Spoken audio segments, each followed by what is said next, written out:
സ്വർഗത്തിലേക്കുള്ള വഴി ഇടുക്കവും ഞെരുക്കവുമുള്ളത്, അത് കണ്ടെത്തുന്നവർ ചുരുക്കമാണെന്ന് യേശു പറയുകയാണ്.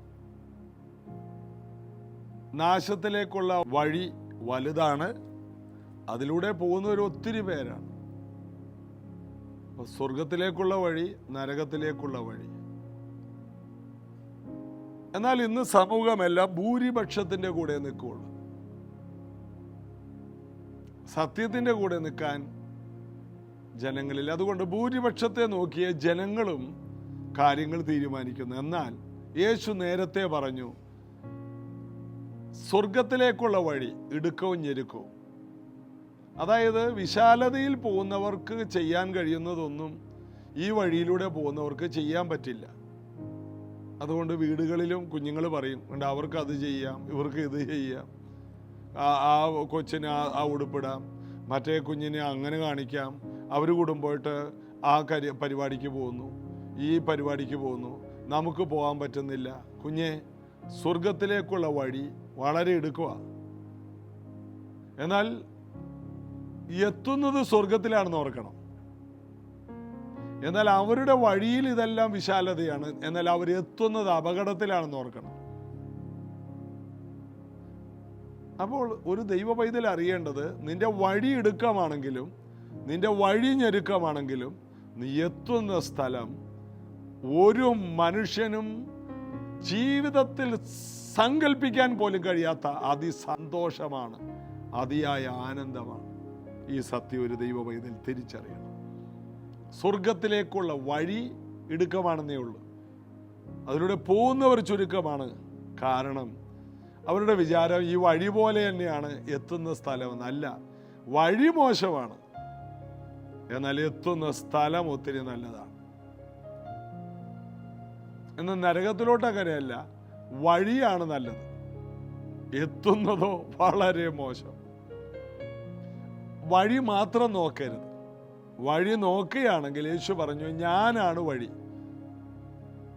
യേശു ആകുന്ന വഴിയിലൂടെയാണെങ്കിൽ വെറുതെ കയറി നിന്നാ മതി, നേരെ കയറി നിന്നാ മതി, എത്തേണ്ടടുത്ത് എത്തും. കയറി നിന്നാ മതി. യേശു ഒരു ലിഫ്റ്റ് പോലെയാണ്. കയറി നിന്നാൽ ഓരോ നിലകളിലോട്ടും വെറുതെ നിന്നാ മതി. നമ്മളായിട്ട് ലിഫ്റ്റിൽ കയറിയിട്ട് കിടന്ന് ചാടേണ്ട ആവശ്യമൊന്നുമില്ല. ഓരോ നിലയിലെത്താൻ വേണ്ടി നമ്മൾ കിടന്ന് കങ്കാരു പോലെ കിടന്ന് ചാടണോ? ലിഫ്റ്റിൽ വെറുതെ നിന്നാൽ മതി. യേശു പറഞ്ഞു, ഞാനാണൊരു വാതിൽ. ആ ലിഫ്റ്റിന്റെ വാതിൽ തുറന്ന് എവിടെയാണ് എത്തേണ്ടത് അവിടെ നിന്നാൽ മതി, തന്നെ പോയാ ലിഫ്റ്റ് നമ്മളെ കൊണ്ടുപോകും.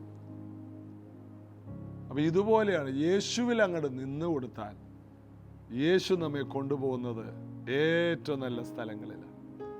വീഴാതെ വണ്ണം നമ്മെ നിർത്താൻ കഴിവുള്ളവൻ.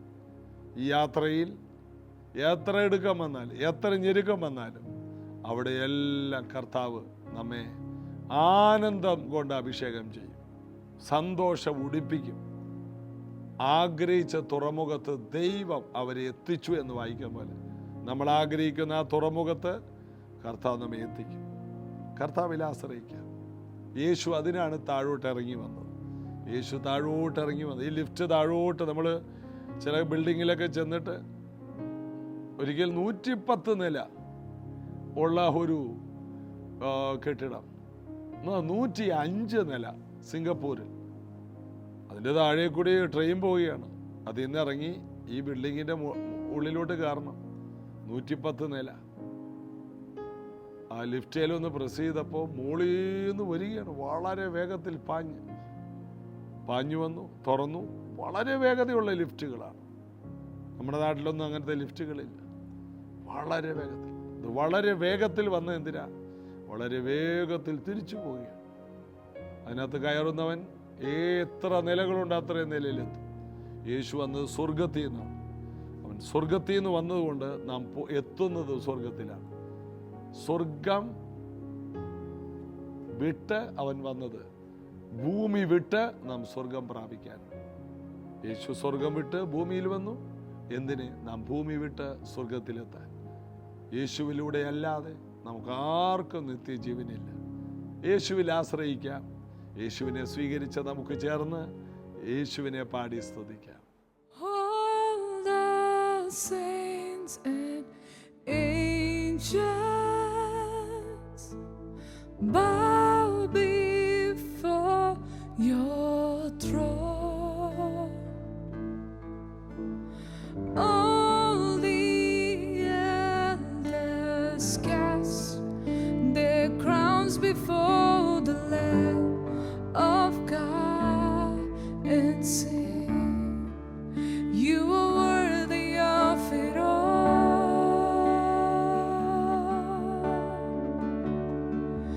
You are worthy of it all.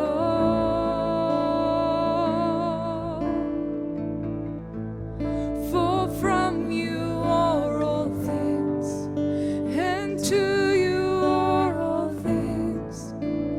You deserve the glory. You are worthy. You are worthy of it all.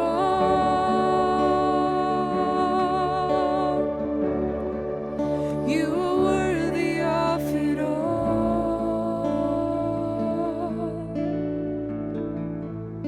For from you are all things, and to you are all things. You deserve the glory.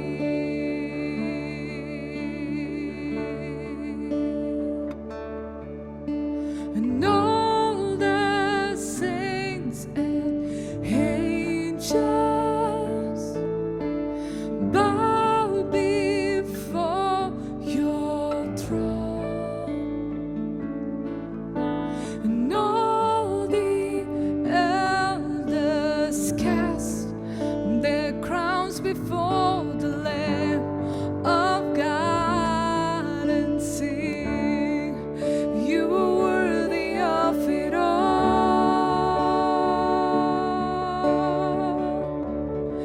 You are worthy of it all.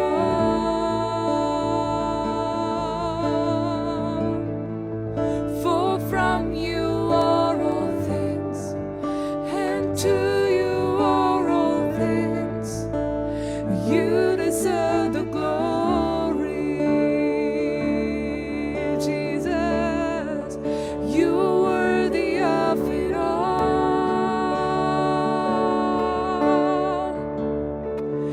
You are worthy of it all.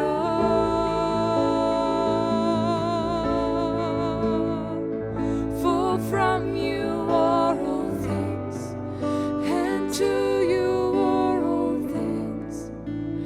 You deserve the glory.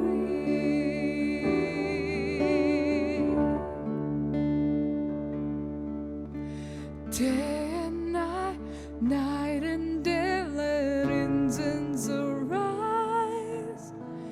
Day and night, night and day, let incense arise.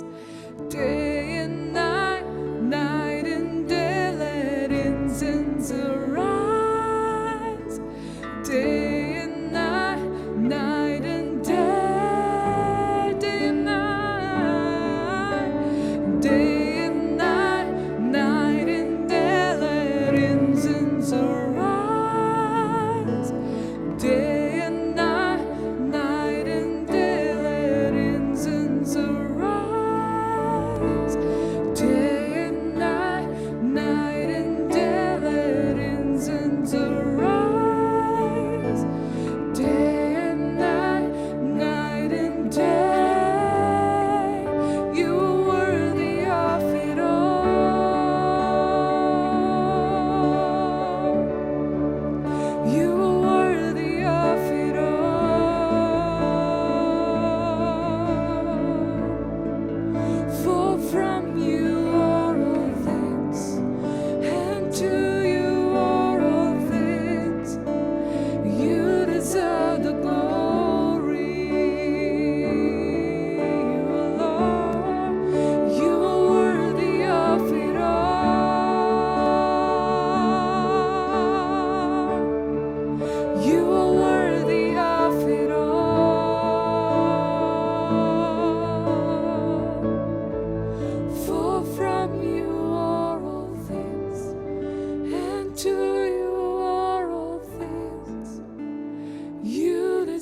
all the glory. നമുക്ക് വീണ്ടും യോഹന്നാന്റെ സുവിശേഷം 10-ാം അധ്യായം തുടരാം. 4-ാമത്തെ വാക്യം 10:4. തനിക്കുള്ളവയൊക്കെയും പുറത്തു കൊണ്ടുപോയ ശേഷം അവൻ അവയ്ക്ക് മുമ്പായി നടക്കുന്നു. ആടുകൾ അവൻ്റെ ശബ്ദം അറിഞ്ഞ് അവനെ അനുഗമിക്കുന്നു. യേശു തനിക്കുള്ളവയെ ഒക്കെയും പുറത്തു കൊണ്ടുപോകും. രാത്രികളിൽ ഒരു കൂട്ടിനകത്ത് പാർപ്പിക്കും. എന്നിട്ട് സുരക്ഷിതമായ ഒരു സ്ഥലത്ത് രാത്രികളിൽ സമയം ചെലവഴിപ്പിച്ചിട്ട് പ്രഭാതത്തിൽ ആരംഭിക്കും ഇടയൻ്റെ യാത്ര. തനിക്കുള്ളവയെല്ലാം പേര് ചൊല്ലി വിളിക്കും. അവസാനത്തെ ആടിനെ വരെ പേര് ചൊല്ലി വിളിച്ചിട്ട് ആ ആടുകളുടെ മുൻപിൽ നടക്കും. കാരണം ഈ ആടുകൾക്ക് സ്വന്തമായി ഒരു നായകനില്ല. അവർക്ക് ഒറ്റയ്ക്ക് പോകാൻ അറിയില്ല. അതിൻ്റെ കാരണം ഇവയ്ക്ക് ദൂരക്കാഴ്ചയില്ല.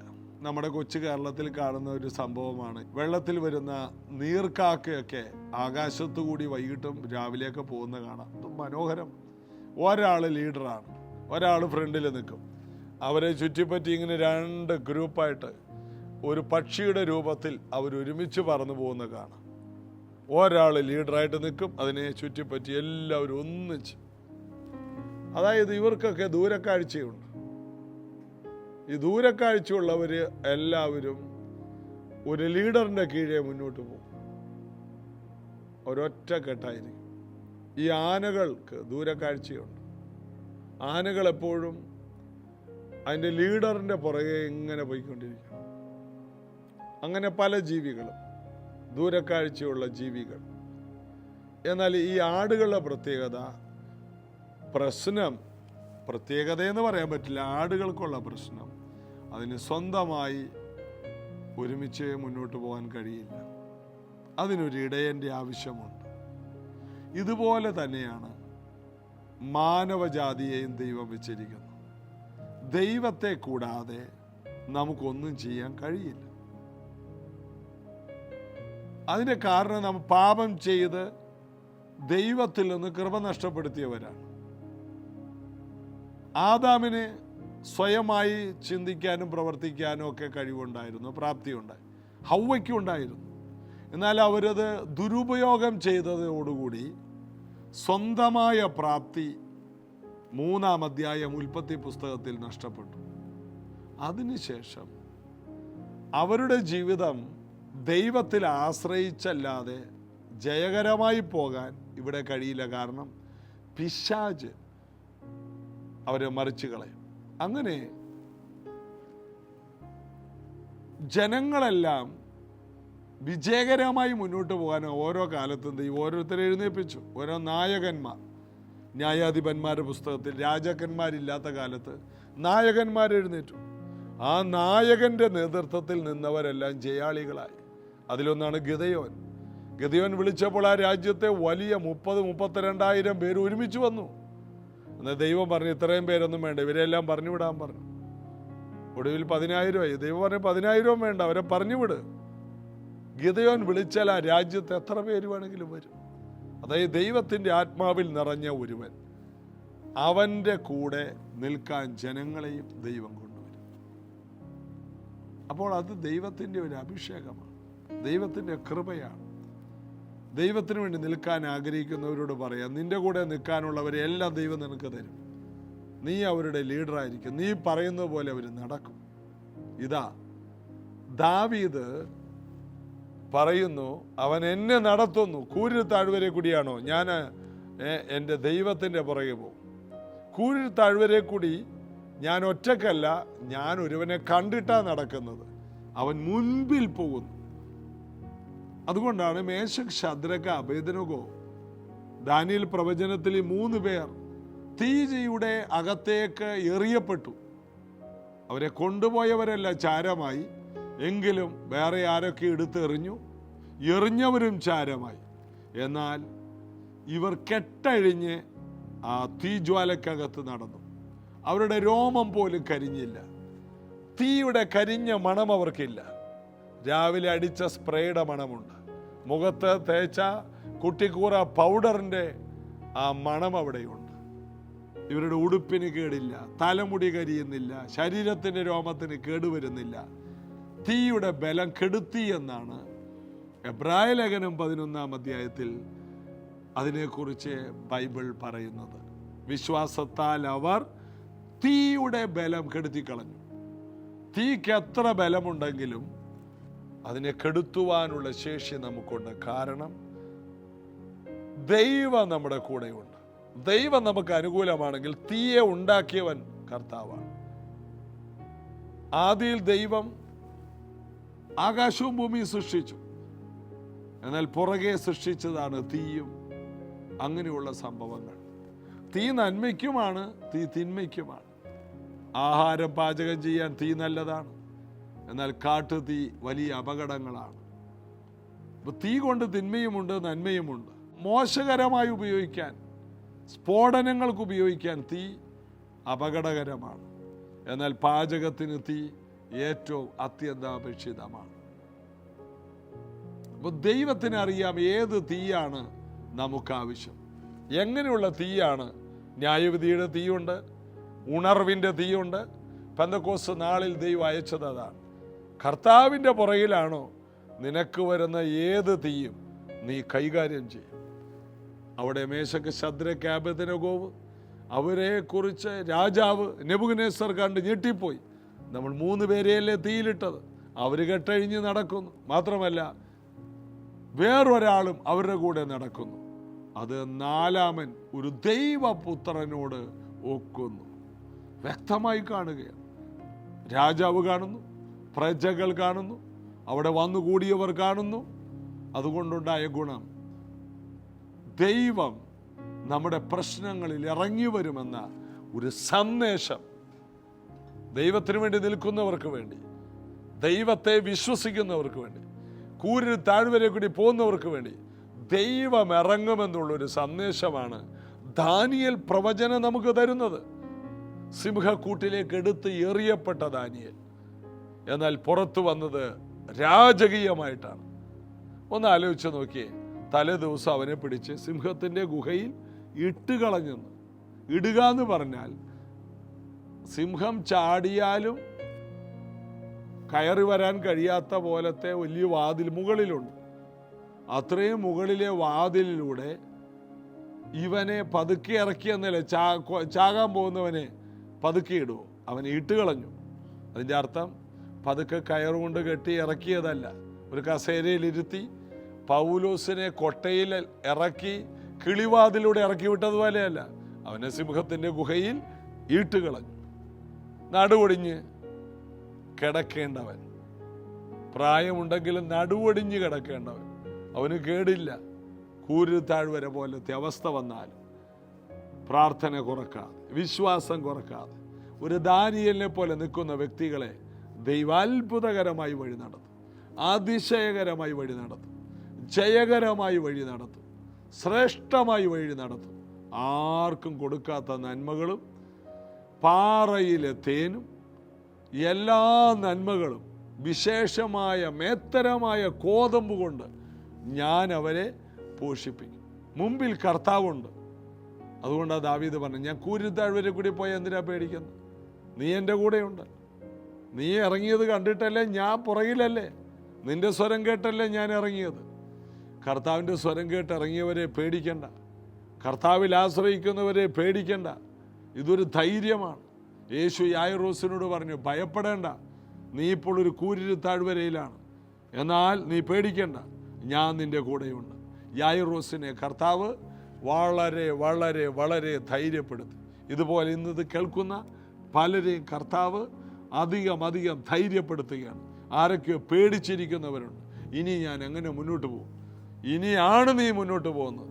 ഇതുവരെ നീ മുന്നോട്ട് പോയത് ഒറ്റയ്ക്കാണെങ്കിൽ നിന്റെ പ്രശ്നങ്ങളുടെ വേളയിൽ അവൻ നിന്നോട് കൂടെ ഇരുന്ന് നിന്നെ ചുമന്നുകൊണ്ട് പോവുകയാണ്. തള്ളയാടുകളെ പതുക്കെയും കുഞ്ഞാടുകളെ തോളിലും ചുമക്കാൻ കഴിയുന്നവൻ നിന്നെ എങ്ങനെ നടത്തണമെന്നും എങ്ങനെ പോറ്റി പുലർത്തണമെന്നും എന്നെക്കുറിച്ചും നിങ്ങളെക്കുറിച്ചും പ്ലാൻ ചെയ്ത കർത്താവ് നമ്മുടെ കൂടെയുണ്ട്.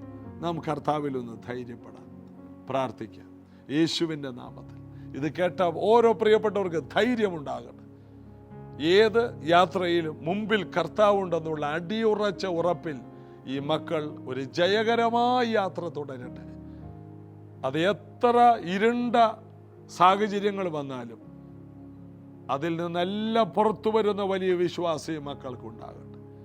യേശുവിൻ നാമത്തിൽ പിതാവേ, ആമേൻ. യേശുവിൽ നമുക്ക് ഒരുമിച്ച് ആശ്രയിക്കാം. കർത്താവിൻ്റെ അമിത ബലത്തിൽ ശക്തിപ്പെടാം. പിശാചിൻ്റെ കോട്ടകളെ നമുക്ക് ഒരുമിച്ച് നിന്ന് ഇടിക്കാം. ദൈവവേലക്കായിട്ട് നമുക്ക് ഒരുമിച്ച് ഇൻവെസ്റ്റ് ചെയ്യാം. അതെല്ലാം 100 മേനി വിളവായി കിട്ടും. കർത്താവ് അനുഗ്രഹിക്കട്ടെ. നാളെ ഇതേ സമയത്ത് കാണാം. God bless you.